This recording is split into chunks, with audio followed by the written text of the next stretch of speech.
Good evening, everybody. As we have a member of the public here, I will run through action in event of emergency. There are no practice alarms planned for this evening. If the alarm sounds, evacuate the building by following the emergency exit signs and exiting the building. The assembly point is the far side of the car park. The Council audio records all its public meetings, and these recordings are published on the Council's website. Toilet facilities are located on this floor near the main entrance. Discreet use of mobile phones and other devices is welcomed, but you're requested to set them to silent and to not use voice or camera flash functions. And speakers are reminded that microphones are to be used at all times. I'm Councillor Julia Havis, Chairman of the Trading Board and Ward Councillor for Old Heath Ward. I would like the rest of you, if you don't mind, to introduce yourselves, as we have a member of the public here this evening.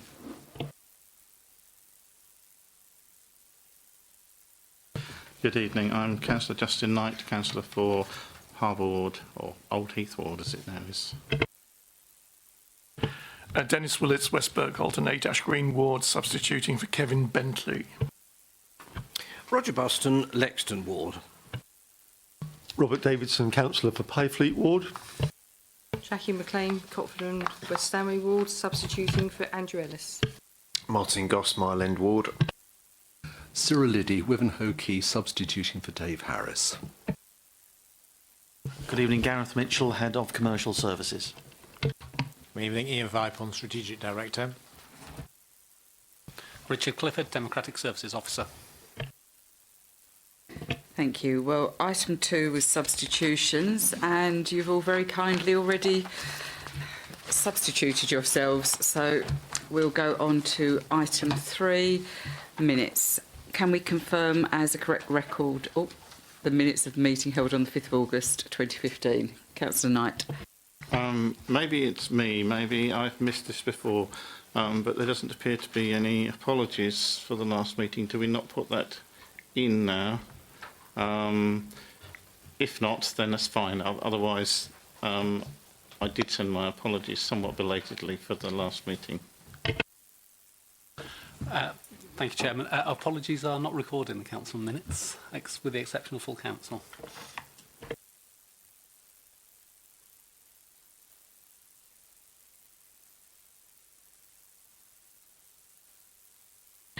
And item 4, any declarations of interest? Item 7, due to other pecuniary interest due to my work.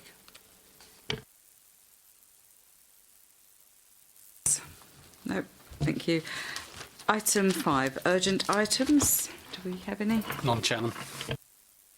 And so on to item 6, have your say. I believe we have Andy Hamilton this evening.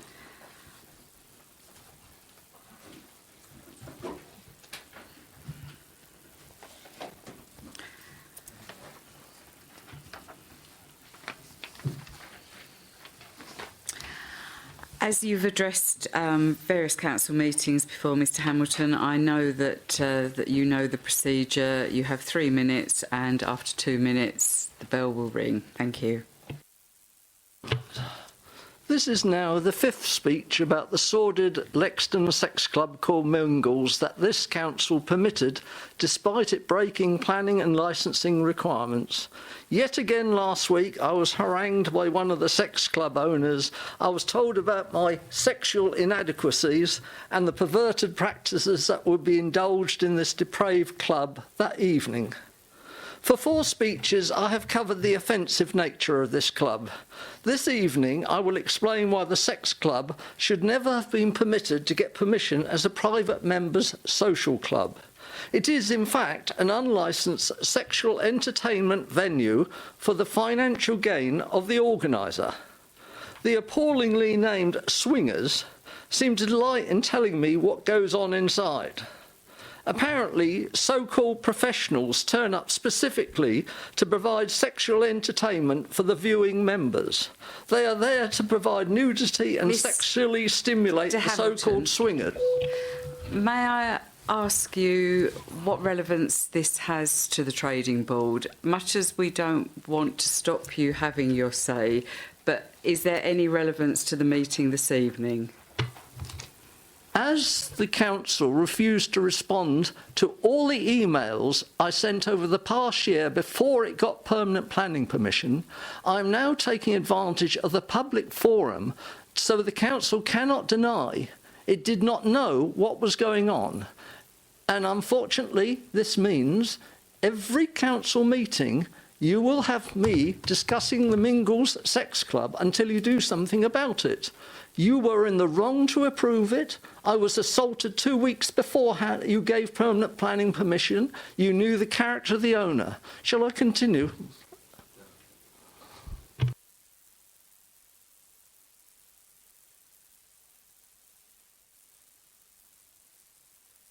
I don't really think that it is relevant to this meeting this evening. And so the people here have got nothing to do with the things that you're talking about at the moment. So I really think it isn't a suitable venue for your protestations. As the council refused to respond to any of the emails, I have to take advantage of the opportunity. In your council notes, this can be on any subject that is not connected with what you're talking about tonight. There is no limit to the subjects. If you wish to silence me, it's up to you. Not wishing to silence you, we just feel that the full council meeting is the better place for you to raise this. It really isn't the right meeting this evening for you to raise this. Well, you're just silencing me because this is a matter of public. It's recorded. It's for to the public. I'm not silencing you. I am suggesting there is a better place for you to raise your opinions. So please come to full council and raise your opinions there. Then you will have a much bigger audience. Madam Chairman, I do have a little bit of sympathy with Mr Hamilton's view in that he is within his rights to have 3 minutes of our time. He's probably already had a minute and a half. I'm quite happy to listen to the last minute and a half. It will then be on record, which is what he's trying to do. I absolutely agree it's nothing to do with this committee and none of our decisions affect it. But he is a member of the public.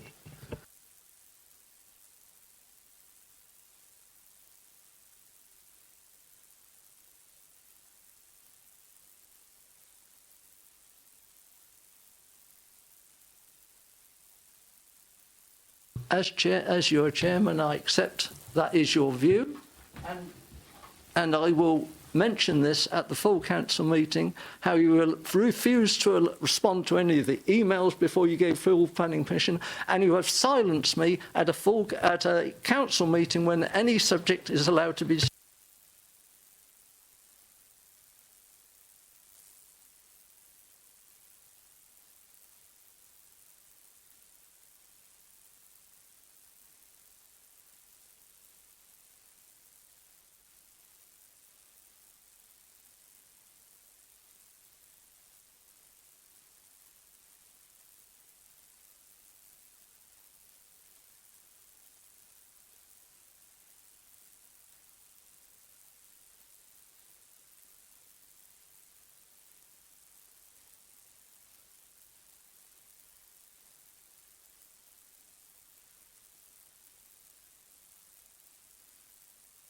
Madam Chairman, might I say a word on this matter? I mean, Mr Hamilton certainly interprets the Section 6 on the matters that can be addressed to as being very wide. I too have worried at times about the generality of the wording covering have your say, and I'm not sure whether it was Council's intention that should mean any matter on the agenda or any general matter pertaining to the committee. And I think it might be useful if we, as a committee, were to pass on a resolution to Council, so to Cabinet, who probably deal with this matter, to clarify whether the general matter not on the agenda is any general matter, or whether it's a general matter not on the agenda relevant to the committee that is meeting. We can can't put a resolution to Cabinet. We can recommend Yes. that Cabinet looks at it. But whoever is in power, I believe is still here. What do you think?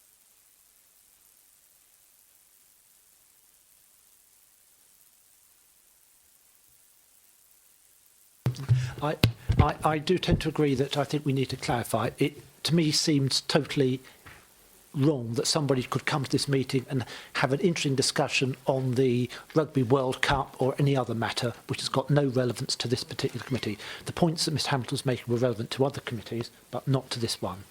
And I would be mindful of saying that I think we probably need to go through the governance route to get the Constitution amended slightly to make it absolutely clear that, you know, yes, if you have a planning query, you come to the planning committee. If you want to talk about the trade board, you come to this one. And if you want to talk about other things, you come to the Cabinet. But, you know, no, you can't really just turn up here and have a long discussion. Otherwise, I could indeed talk to you about the Rugby International at the moment, how well the gallant Fijians are doing against the nasty Australians or whatever. But that really is relevant.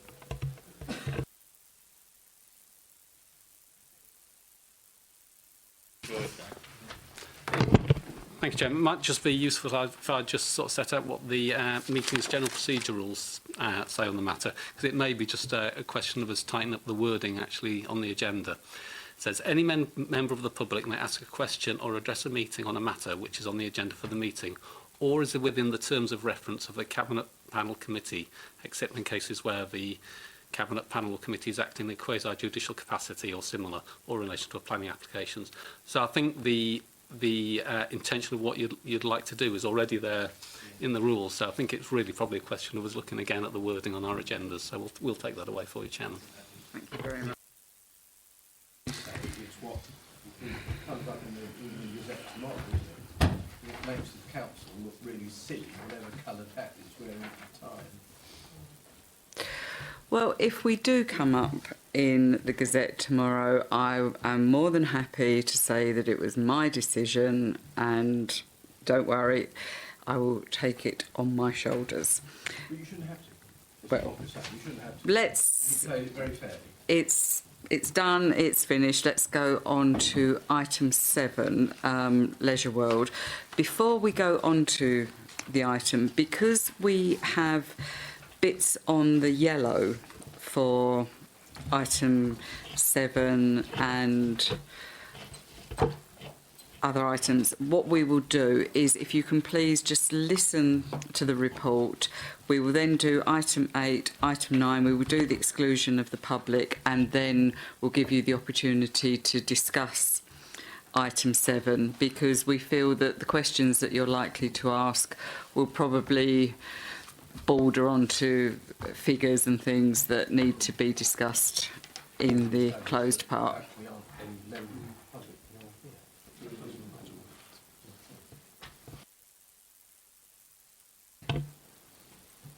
Is it Matthew? Thank you, Matthew.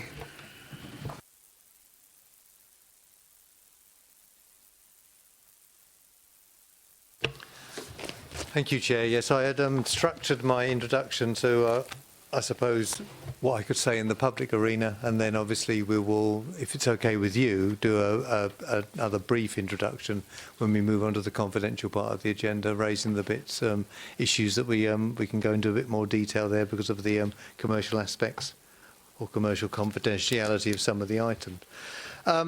With Leisure World, Colchester, we are talking about commercial business here, and we're very clear, Tim and I, that's how we tend to approach the running of Leisure World. It's a very successful site.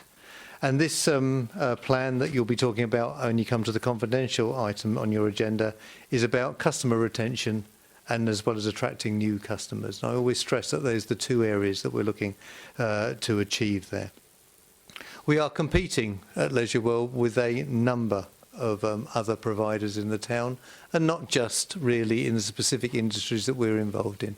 We're trying to gain everybody's leisure pound, as everybody is in this town, and that can range from a takeaway pizza and a DVD rental or download, as is probably more popular nowadays, against another provider of a gym or a cinema or a theatre or even a day trip out to London. We know we're competing for the leisure pound against those variety of providers out there. So we've got to make sure that the product we're providing and the services we're providing are top notch and really do appeal to what customers will require.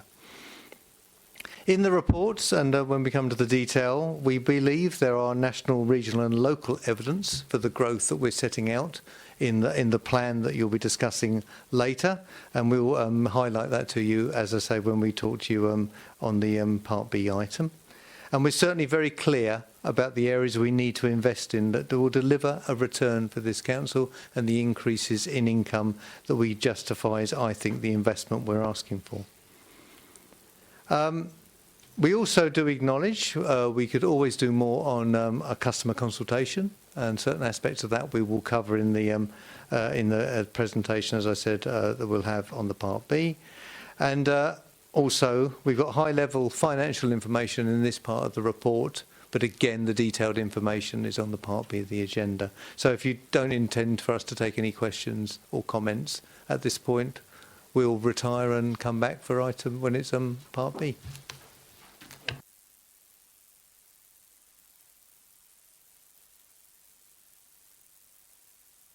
Okay. On to agenda item 8, to note the work programme for the Trading Board.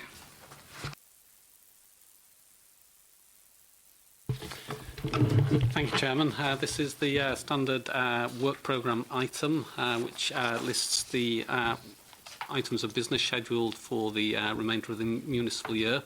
Just to draw your attention to an addition to the work programme on the 18th of November, where we've scheduled an item on recharges. And also just to provide an update on a couple of the items to be scheduled, with the strategic asset management item and the supporting commercial services through human resources. We're proposing to schedule those items in January, Chairman. But if you've got any further questions, I'm happy to take them. Councillor Davison. Yes, Chairman. I notice obviously that the January meeting is quite light at the moment, and I'd like to think that one of those 3 outstanding items would at least make that meeting. But I do notice in going through some of the yellow that we're not talking about yet, that the events programme comes to a lot of the work is being done before Christmas or concluding before Christmas, and it'd be very helpful in the January meeting to have an update on the events progress as well. I believe Richard just said that we would be taking 2 of the items to be scheduled in January. So that will make sure that January is a nice full meeting. So thank you. I mean, I think what will happen in due course, and might have even done by January anyway, is that as Graham and his team take, if you like, control of events in the context of bringing it forward as a commercial service, then it will start to get regularly reported, as do the other commercial services. So I think what you'll see is it beginning to fit into the regular updates that are provided at every meeting. It's just that I noticed that all of them come to a conclusion in November or December, so it'd just be good to have an update. Thank you. To note the work programme. Yes. Thank you. Okay. And item 9, again, this is for noting. So, Graham. Hi there, yes. As requested at the last meeting of the Trading Board, there was a request that we have a update on the commercial businesses for public record as well as for private record. So what we've done here is given us a very short update in relation to each of the individual businesses, but we'll be discussing it in more detail when we move on to the yellows. Do we have any questions at the moment, or are we happy to note? Note. Thank you very much. Right. So on to item 10, exclusion of the public. I move the following motion. I move that in accordance with section 100A4 of the Local Government Act 1972, the public, including members of the press, be excluded from the meeting for the remaining items as they involve the likely disclosure of exempt information as defined in paragraph 3 of part 1 of Schedule 12A to the Local Government Act 1972. For the benefit of members of the public and press, and for the record, it might be helpful if I just explain very briefly the nature of the reports that will be considered in the closed session. The report on Leisure World sets out the strategy and business plan for 2016 to 2020, including the financial details, and invites the board to consider recommending the strategy and plan to Cabinet. The commercial business development reports look at the latest developments, performance and the financial position in the 3 core operational businesses: helpline, monitoring CCTV and bereavement services, and also some on events management. The procurement savings report sets out how the council is seeking to make savings through procurement, and an update on progress towards meeting the council's target of procurement savings. Each of these agenda items contains commercially confidential information for the consideration by the Trading Board. Okay, so turned off. Yes.